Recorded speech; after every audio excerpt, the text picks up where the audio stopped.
Hello दोस्तों, welcome to our channel. और आज हम आपके लाए हैं हेनरीज लॉ। और इस हेनरीज लॉ को आप अंत तक देखना, क्योंकि हमने इस हेनरीज लॉ में हर चीज़ की बहुत ध्यान से बारीकी से ध्यान रखा है कि आप इसका आंसर जो है अपने बोर्ड एग्जाम, चाहे सीबीएसई हो, हरियाणा बोर्ड हो, उत्तर प्रदेश हो, एमपी बोर्ड हो, कहीं का भी कोई स्टेट बोर्ड हो, उसमें आप इसका आंसर कैसे लिख सकते हो। और हमने आपको प्रॉपर इसका डेरिवेशन दिया है, और इससे रिलेटेड हम न्यूमेरिकल भी एक लास्ट में ज़रूर करवाएंगे। तो वीडियो को अंत तक देखते रहें। चलिए शुरू करते हैं। तो हमने इसे हिंदी और इंग्लिश दोनों में रखा है, आप टेंशन मत लेना, ठीक है। तो पहले शुरुआत करते हैं इंग्लिश मीडियम से। देखिए, इट स्टेट दैट, हाइंटिज लॉ क्या है, तो it state that the partial vapour pressure of the gas in vapour phase. तो क्या कह रहा है कि पार्शियल वेपर प्रेशर, किसी गैस के द्वारा लगाया गया प्रेशर पी क्या होगा, is directly proportional to the is directly proportional to the mole fraction of the gas in solution। तो मोल फ्रिक्शन के डायरेक्टली प्रोपोर्शनल रहेगा। और मोल फ्रिक्शन को हम किससे लिखते हैं, एक्स से। तो इसका मतलब P यानी कि pressure of gas is directly proportional to the x यानी कि मोल फ्रिक्शन।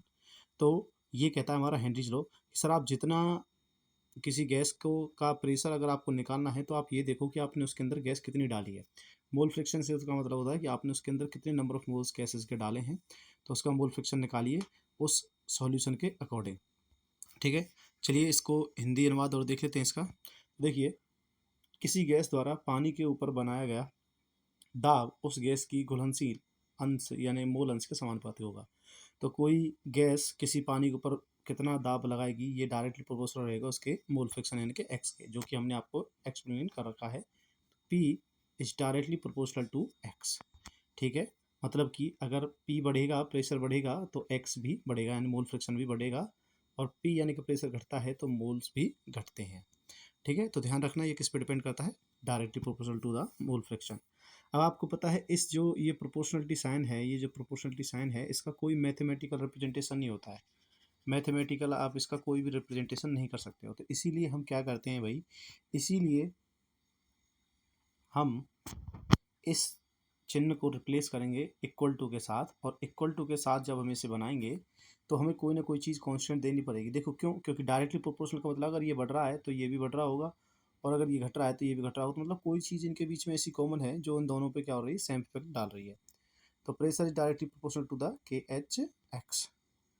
चलिए, अब हम इसका जो है डायरेक्टली प्रोपोर्शनल साइन को हटाएंगे, तो इसे के एच देंगे, एक कांस्टेंट। कांस्टेंट किसका, हेनरी का, क्योंकि हेनरी लॉ है तो हेनरी ने अपना ही कांस्टेंट दिया था। तो हमारे पास जो फाइनल इसकी थ्योरम आएगी वो आएगी पी बराबर के एच यानी कि हेनरी कांस्टेंट इंटू एक्स यानी कि मोल फ्रिक्शन, ठीक है। चलिए उसके बाद देख लेते हैं इसमें क्या क्या चीज़ें। तो देखिए, पी का आपको पता है, पी क्या है, vapour pressure of the gas है, और एक्स क्या है, मोल फ्रिक्शन है, और के एच क्या है, हेनरी कांस्टेंट है। तो अब इससे जो रिलेटेड क्वेश्चन पूछा जाता है बोर्ड एग्जाम में, उसमें इतने डेरिवेशन से ही नहीं पूछा जाता है। इसमें पूछ लेता है कि इसके एप्लीकेशन कहाँ कहाँ कहाँ पे यूज़ होता है। तो आप लोगों ने देखा होगा, तो हेनरीज लॉ का हम यूज़ कहाँ करते हैं, to increase the solubility of CO2 in the soft drink and soda water. तो देखिए क्या कह रहा है कि अगर आपको किसी सोडा वाटर या सॉफ्ट ड्रिंक के अंदर आपको कार्बन डाइऑक्साइड को ज़्यादा से ज़्यादा मिक्स करना है, तो आपको उसके अंदर प्रेशर भी ज़्यादा लगाना होगा। आप लोगों ने देखा होगा, जब भी आप कोई कोक वगैरह, पेप्सी की बोतल कुछ ले करके आते हो, जैसे ही आप उसमें से प्रेशर को हटाते हो, मतलब उसका ढक्कन हटाते हो, तो गैस उसमें से बहुत तेज़ी से ऊपर की तरफ भागती है। तो मतलब जो प्रेशर बनाने का काम किसने किया, उस ढक्कन ने किया है। जब टाइट करते समय उसमें प्रेशर बना रहे, इसको किसने देखा होगा, उसके ढक्कन ने देखा होगा, ठीक है। तो ये हमारा क्या रहेगा, एक एप्लीकेशन दूसरा। और दूसरा इसका है स्कूबा डाइवर्स के लिए, बहुत बार पूछा जाता है स्कूबा डाइवर्स का, ठीक है। जो समुद्र में आपके लोग सांस लेते हैं, सांस क्या लेते हैं, मतलब जो डाइवर्स करते हैं, जो समुद्र के अंदर गोता लगाते हैं, उनकी बातें चल रही हैं। तो देखिए, to minimise the harmful effect of deep sea diver by diluting oxygen in helium. तो क्या होता है कि जिससे कि हार्मफुल इफेक्ट ना पड़े, ऑक्सीजन हमारे ब्लड में आसानी से मिल जाए, इसीलिए हम उसके अंदर क्या मिलाते हैं, हीलियम मिलाते हैं ऑक्सीजन के साथ, उस ऑक्सीजन सिलेंडर के अंदर, जिससे कि वो ऑक्सीजन हमारी ब्लड के अंदर आसानी से मिल जाती है। क्योंकि आपको पता है, देखिए अब जो हम सांस लेते हैं वो हम एटमॉस्फेरिक प्रेशर में लेते हैं, क्या लेते हैं, एटमॉस्फेरिक प्रेशर में। लेकिन तब जो है हमारे पास, जब हम पानी के अंदर जाते हैं तो सी प्रेशर बढ़ जाता है, सी लेवल के अंदर प्रेशर चेंज हो जाता है, और प्रेशर चेंज होने से हमारी बॉडी ऑक्सीजन को एक्सेप्ट नहीं कर पाती है। और ऑक्सीजन को वो एक्सेप्ट कर पाए, इसीलिए हम उसका प्रेशर अपने फेफड़ों के प्रेशर के बराबर रखते हैं, और उसके लिए हम क्या मिलाते हैं, उसमें हीलियम मिलाते हैं। ठीक है, तो इसके दो ही एप्लीकेशन बहुत अच्छे थे। हाँ, तो इसका पहला एप्लीकेशन आपको याद रखना है कि सॉफ्ट ड्रिंक के अंदर इसका यूज़ होता है, और दूसरा एप्लीकेशन है to minimise the harmful effect of the deep sea travel diluting oxygen with the helium.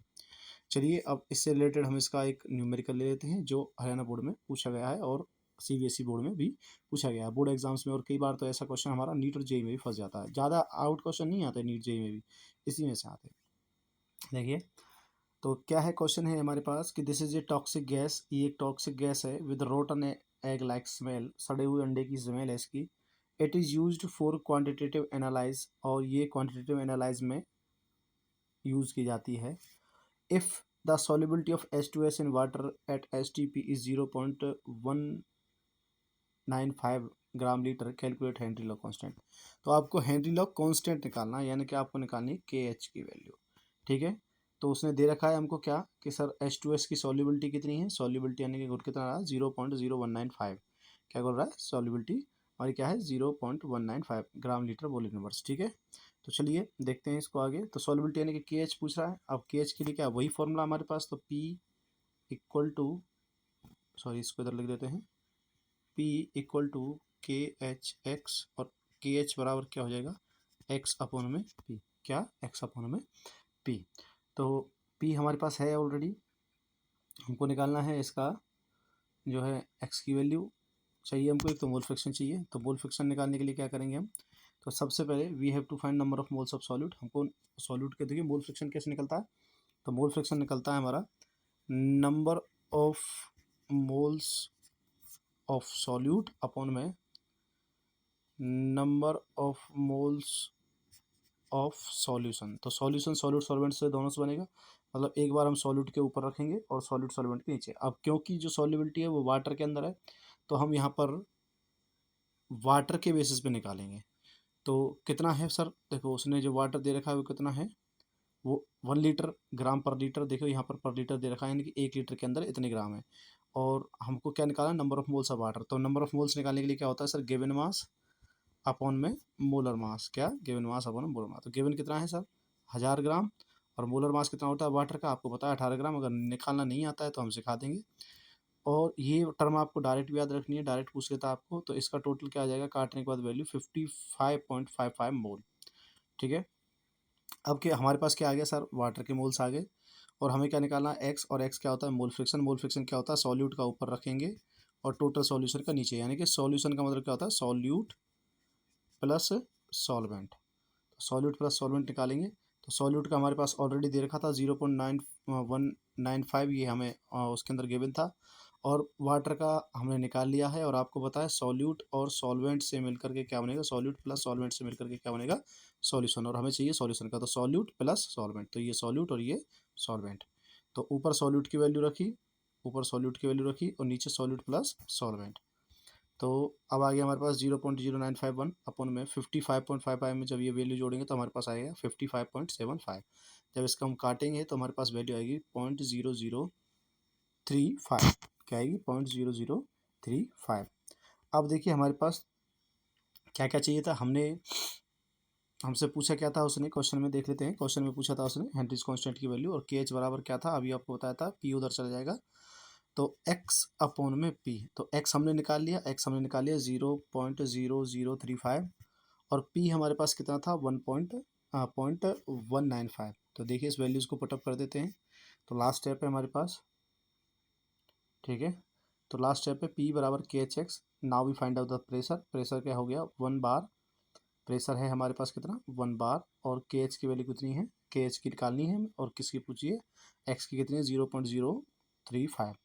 ठीक है, तो हमारे पास वैल्यू क्या आएगी 1 बार अपॉन में 0.035, 1 बार अपॉन में 0.035, मतलब वो अपॉन में चले जाएगा, ये वैल्यू यहाँ पे चले जाएगी 0.03 के अपॉन में, और जब अपॉन में इसका सॉल्यूशन करेंगे तो हमारे पास आएगा 287.7 बार।